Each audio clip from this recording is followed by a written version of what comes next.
So far we have managed to look at how you can add values to at the start and at the end of an array. Then we have even continued to look at how you can access individual elements within an array. In this case, I want us to go a step further to look at how we can delete elements, maybe at the start and at the end of an array. So, and we are going to start by looking at how we can delete the last element. So, in this case, we provide the name of the array, and then we use the method pop. This is the method we are going to use, and save the changes to see what we have. When we save the changes, you will notice that now we do not have the last element in this case, the object that we had in the previous case. That now, using the pop method, we have managed to remove that element. To remove an element, the first element within an array, we use the shift method. So instead of the pop method, now we use the shift method and save the changes.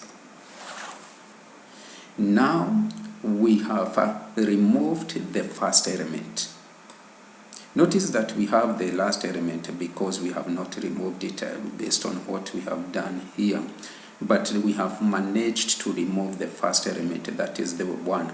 And now the 3 is the first element within the new array that we have created after removing that the first element. Let's now continue with other methods, and for that case, I think before we proceed, I think we need to learn about how to use the splice method to remove elements within the array. So in this case, I want us to remove these two elements, and that is the index. So in this case, we are going to consider the index. This is index 0, this is index 1. So we are going to include that is the first element that we want to remove from the array. And then we include the number of elements that we want to remove. We can start with 2 elements. So we'll save the changes. As you can see now, we have managed to remove these 3, and we have also managed to remove this the string John, because we have indicated here that we want to remove just 2 elements, and we have also indicated that we want to remove the elements starting at index 1. So this is the index 1, and we want to remove starting from here. So that is from here, and we want to remove 2 elements. This is what 2 elements are. That is this 3 and this string John. If we were to add maybe 3, save the changes. Now you will notice that we have gone ahead to remove 3, John, and apples. So now we have the 1, this array that we have here, and then the object that we have. So we have remained with 3 elements within the array. This is how you remove some of the elements that you don't want within an array. So having looked at those methods, now I want us to proceed with other methods and other methods that we can apply to this array. And for that reason, I want us to start with the sort method. Let's start with the sort method. Let's simply apply the sort method to this array that we already have and see what we are going to have.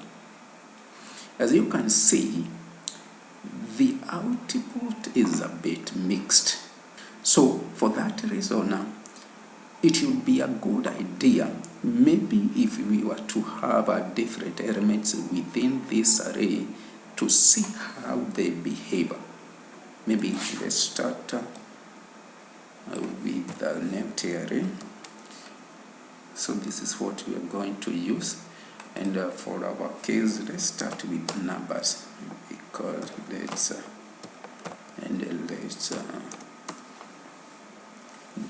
have 0, let's have 1, yes. And let's now sort this array.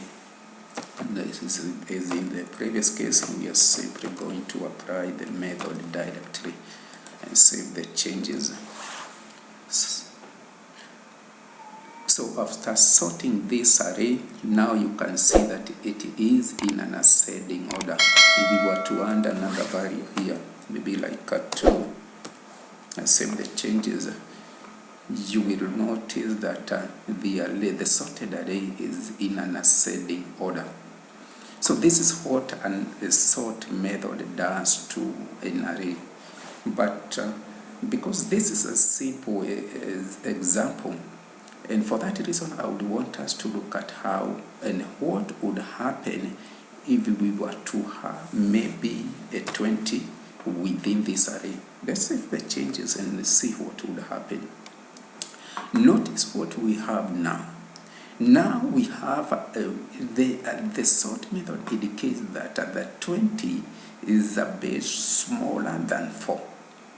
What is happening in this case is simply that the sort method is considering the first element here, the 2 in this case, and it is comparing with it with 4. So to solve this problem, we need to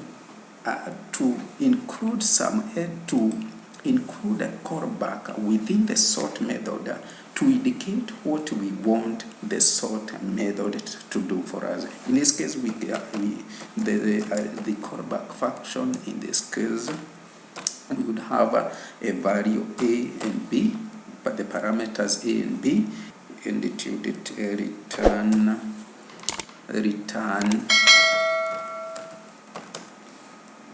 A minus B.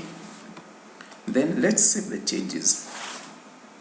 Now you see that now the sort method has solved the problem that we had before. It has now sorted the values in an ascending manner, just like the way we wanted it to do.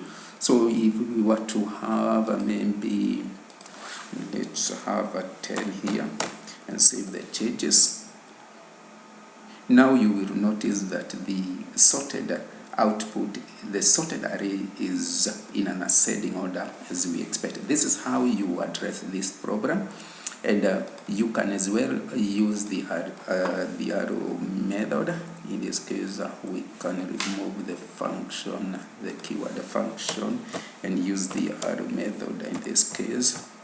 So when we want to simply return A minus B, this is this is the ES6 arrow method, and we save the changes, and we have the same output because we're using the arrow function method. So this is how you go about sorting elements, perhaps with the relating to numbers. In the next tutorial, we are going to look at how to sort elements consisting of strings. So don't forget to subscribe to the channel and to like the video if you want to learn more about the sort method within an array consisting of strings within the array. So thank you for watching, and please remember to like the video.